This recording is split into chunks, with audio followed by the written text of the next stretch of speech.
मेरे shining stars. तो आज हम कर रहे हैं एकलव्य हिंदी पाठ्य पुस्तक कक्षा 6 बाय अमित पब्लिकेशन एडुराइज सीरीज। तो आज हम करते हैं पाठ 1, राह में मुश्किल होगी हजार। तो बड़ी ही प्यारी कविता है। पाठ प्रवेश। यह कविता एक प्रेरणादायक संदेश देती है कि जिंदगी में चाहे कितनी भी मुश्किलें आएं, अगर हम पहला कदम उठाते हैं तो रास्ता अपने आप बनने लगता है। नरेंद्र वर्मा की यह रचना हमें सिखाती है कि सपना देखना काफ़ी नहीं, उसे पाने के लिए लगातार प्रयास भी जरूरी है। यह कविता संघर्ष, आत्मबल और साहस की भावना को जगाती है। तो प्यारे बच्चों, आओ हम पढ़ते हैं। आइए शुरू करते हैं। राह में मुश्किल होगी हजार, तुम 2 कदम बढ़ाओ तो सही। राह में मुश्किल होगी हजार। जो हमारे जीवन की राह है, इसमें मुश्किलें आएंगी। जीवन जो है वो सुख और दुख दोनों से मिलकर बना हुआ है। तो कभी सुख आएगा, कभी दुख आएगा। इसीलिए हमें जब अपनी राह पे चलना है तो इसमें मुश्किलें आएंगी। तुम 2 कदम बढ़ाओ तो सही, पर मुश्किलों के डर से हमें बैठ नहीं जाना है, हमें चलना है। हमें 2 कदम तो आगे बढ़ाने पड़ेंगे। हो जाएगा हर सपना साकार, तुम चलो तो सही, तुम चलो तो सही। जो हमने सपने देखे हैं वो हर एक सपना हमारा पूरा होगा, लेकिन उसके लिए पहले हमें अपने कदम बढ़ाने होंगे, हमें चलना होगा। इसीलिए कवि इसमें हमें प्रेरित करते हैं कि तुम चलो तो सही, तुम आगे कदम बढ़ाओ तो सही, तभी तुम्हारे सपने साकार होंगे। मुश्किल है पर इतना भी नहीं कि तू कर ना सके। राह में मुश्किलें जरूर हैं, पर इतनी मुश्किल भी नहीं है, असंभव नहीं है। आप उसे संभव बना सकते हैं कि तू कर ना सके, आप कर सकते हैं अगर आप हिम्मत से आगे बढ़ेंगे। दूर है मंजिल लेकिन इतनी भी नहीं। हमारी मंजिल जो हमारा सपना है, उसे पाने के लिए हमें चलना होगा। मंजिल दूर अवश्य है, लेकिन इतनी भी दूर नहीं है कि हम उस तक ना पहुंच सकें, कि तू पा ना सके। तो यही बात मैंने आपको समझाई है। इसी बात के लिए कवि हमें प्रेरित कर रहे हैं कि हमारी मंजिल दूर अवश्य है, लेकिन इतनी दूर नहीं है कि हम उसको पा नहीं सकते। तुम चलो तो सही, तुम चलो तो सही, लेकिन हमें इसके लिए चलना पड़ेगा, अपने कदम बढ़ाने होंगे, मेहनत करनी होगी, उठना होगा।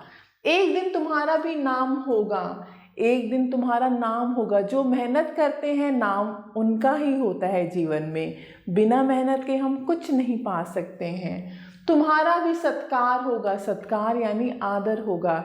जब हमारा नाम होगा, जब हम कुछ बन जाते हैं समाज में, तो अपने आप हमें इज्जत और सम्मान मिलना शुरू हो जाता है। तुम कुछ लिखो तो सही, इसके लिए तुम्हें कुछ लिखना पड़ेगा, अपनी मेहनत दिखानी होगी, अपनी मेहनत पे रंग लाना होगा। तुम कुछ आगे पढ़ो तो सही, तुम्हें आगे चलना होगा, कुछ सीखना होगा, पढ़ना होगा। तुम चलो तो सही, तुम चलो तो सही। इसलिए कवि हमें बार बार यही प्रेरित करते हैं कि हमें चलना पड़ेगा, रुकना नहीं होगा। हम सपनों के सागर में सिर्फ गोते ना लगाते रहें, यानी हम बस सपने ही ना देखते रहें, उसके लिए हमें चलना होगा। तुम एक राह चुनो तो सही, एक रास्ता चुनना होगा कि हमें किस रास्ते पर, हमारा क्या लक्ष्य है, हमारा जीवन में क्या उद्देश्य है। तुम उठो तो सही, तुम कुछ करो तो सही। तुम्हें उठना होगा, कुछ करना होगा। तुम चलो तो सही, तुम चलो तो सही, तुम्हें चलना होगा। कुछ ना मिला तो सीख जाओगे। अगर हमें कुछ नहीं मिलेगा, लेकिन हमें सीख मिलेगी। जीवन में हम हर एक पड़ाव पे कुछ ना कुछ सीखते हैं। जिंदगी का अनुभव साथ ले जाओगे। हमें एक अनुभव होगा कि हमने कहाँ पर गलती की या कहाँ पर हमने अच्छा किया, हमें क्या मिला, क्या नहीं मिला, ये सब अनुभव आएगा। गिरते पड़ते संभल जाओगे। हम चाहे गिरेंगे, फिर उठेंगे, लेकिन हम संभल जाएंगे। फिर एक बार तुम जीत जाओगे और तुम्हें जीत अवश्य मिलेगी। अगर तुम मेहनत करोगे, तुम्हारा एक उद्देश्य होगा, संघर्ष करोगे, तो तुम्हारी जीत अवश्य होगी। तुम चलो तो सही, तुम चलो तो सही, लेकिन इसके लिए तुम्हें चलना पड़ेगा। आगे आना पड़ेगा, कदम बढ़ाने पड़ेंगे। तो प्यारे बच्चों, ये बड़ी अच्छी कविता है जिसे आप अपनी ज़िंदगी में अपनाएं और ऐसे ही संघर्ष करें और अपने सपनों को साकार करें। कठिन शब्द कदम, मंजिल, सत्कार, अनुभव, गिरते, संभल, गोते, जिंदगी, प्रेरणा, जीत, प्रयास, विजयी। अब कुछ शब्दार्थ हैं यानी वर्ड मीनिंग। मुश्किल, कठिनाई, साकार, पूरा होना, मंजिल, लक्ष्य, सत्कार, स्वागत, अनुभव यानी एक्सपीरियंस, अनुभव, गिरते, नीचे आना, संभल, सुधरना, गोते यानी डुबकी लगाना, राह, रास्ता, सागर, समुद्र, सपना, ख्वाब, प्रयास, कोशिश, प्रेरणा, उत्साह, चुनना, तय करना, विजय, जीतने वाला, डर, भय, उठो, खड़े हो जाओ, हौसला, साहस, आगे, सामने, नाम, पहचान। तो प्यारे बच्चों, मैं आशा करती हूँ आपको ये समझ आया होगा। अब हम आते हैं अभ्यास पर। बात पाठ की, कुछ मौखिक प्रश्न हैं। पहला है, बताओ क्या पढ़ा। कविता में बार बार कौन सी पंक्ति दोहराई गई है? तुम चलो तो सही, तुम चलो तो सही। मंजिल को पाने के लिए क्या जरूरी है? मंजिल को पाने के लिए हमें चलना जरूरी है। कवि के अनुसार गिरने पर क्या करना चाहिए? गिरने पर हम संभल जाएंगे और फिर से कदम आगे बढ़ाना चाहिए। कवि ने क्या करने को प्रेरित किया है?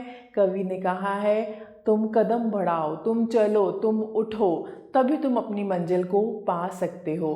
और कविता के लेखक कौन है? नरेंद्र वर्मा। लिखित प्रश्न 2, सही विकल्प पर सही का निशान लगाइए। कविता का शीर्षक क्या है? कविता का शीर्षक है तुम चलो तो सही। तो यहाँ पर जैसे आप शीट होती है, उस शीट के हिसाब से हमें यहाँ पे गोले लगाने हैं। जैसे क पर, क हमारा सही है, क का जो फर्स्ट वाला है, पहला क्रमांक है, वो सही है, तो उस पर हम गोला लगाएंगे। मंजिल कैसी बताई गई है? मंजिल असंभव है, दूर है, सरल है या पास? मंजिल दूर है लेकिन असंभव नहीं। अगर कुछ नहीं मिला तो क्या मिलेगा? तो अनुभव मिलेगा। कवि ने किस कार्य को सबसे पहले करने को कहा है? तो सबसे पहले हमें चलना होगा। दौड़ने को, रुकने को, चलने को या बैठने को? चलने को। फिर एक बार तुम जाओगे, तुम जीत जाओगे। जीत अवश्य होगी अगर हम मेहनत करेंगे, अगर हम चलेंगे। प्रश्न 3, खाली स्थान उपयुक्त शब्दों से भरो। तुम 2 खाली स्थान बढ़ाओ तो सही, तुम 2 कदम, तुम 2 कदम बढ़ाओ तो सही। हो जाएगा हर डैश साकार, हो जाएगा हर सपना साकार। दूर है मंजिल लेकिन इतनी भी नहीं कि तू पा ना सके, इतनी दूर भी नहीं है कि तू पा ना सके। जिंदगी का साथ ले जाओगे, जिंदगी का अनुभव, जिंदगी का अनुभव साथ ले जाओगे। तुम कुछ आगे पढ़ो तो सही, लिखो तो सही। ऐसे प्रश्न 4 है, वाक्यों के सामने सही या गलत का चिन्ह लगाओ। कविता कहती है कि सपना देखना ही सबसे जरूरी है। पहले सपना देखना, वैसे इसमें ही बताया गया चलना जरूरी है, तो ये हमारा गलत है। लेखक के अनुसार राह में कई मुश्किलें होंगी, मुश्किलें होंगी 1000, तो ये सही है। कविता में कहीं भी प्रयास का जिक्र नहीं है, प्रयास करना है, प्रयास का जिक्र है, तो ये गलत है। लेखक ने कहा कि चलना शुरू करो, बाकी अपने आप होगा, ये सही है। मंजिल इतनी दूर है कि पाई नहीं जा सकती, ये गलत है। मंजिल इतनी दूर नहीं कि पाई ना जा सके। ऐसे ही प्रश्न 5, निम्नलिखित प्रश्नों के उत्तर लिखो। कविता का मुख्य संदेश क्या है? कविता का मुख्य संदेश है हमें हमेशा चलना चाहिए, प्रयास करना चाहिए, अपने सपनों को पूरा करने के लिए हमें चलना होगा, उठना होगा। लेखक ने सपनों के सागर में गोते लगाने की बात क्यों कही है? उनका कहने का उद्देश्य है कि सिर्फ हम सपने ना देखते रहें। हम सोचेंगे कि हम सपने देखते रहे और पूरे हो जाएंगे, लेकिन ऐसा नहीं होगा। हमें अपने सपनों को पूरा करने के लिए मेहनत करनी पड़ेगी, चलना पड़ेगा। तुम कुछ लिखो तो सही का क्या भाव है? यानी तुम अपनी किस्मत को लिखो, अपने भाग्य को बदलो। और वो कैसे बदला जा सकता है? सिर्फ मेहनत से, संघर्ष से। कविता में संघर्ष को किस तरह प्रस्तुत किया गया है? कविता में संघर्ष को बड़े सुंदर रूप में प्रस्तुत किया गया है। संघर्ष हमारे जीवन का एक अभिन्न अंग है। बिना संघर्ष के हम कुछ भी नहीं पा सकते, अपने सपनों को साकार नहीं कर सकते। फिर एक बार तुम जीत जाओगे, इस पंक्ति का महत्व समझाओ। यानी अगर तुम मेहनत करोगे, चलते जाओगे, संघर्ष करोगे, मुश्किलों को पार करते जाओगे, और एक दिन ऐसा आएगा तुम्हारी मंजिल दूर नहीं है, तुम उसे अवश्य पा लोगे और तुम्हारी जीत अवश्य होगी। प्यारे बच्चों, मैं आशा करती हूँ आपको अध्याय अच्छे से समझ आया होगा। तो आप सभी बच्चों का तहे दिल से धन्यवाद। हमेशा खुश रहें और स्वस्थ रहें।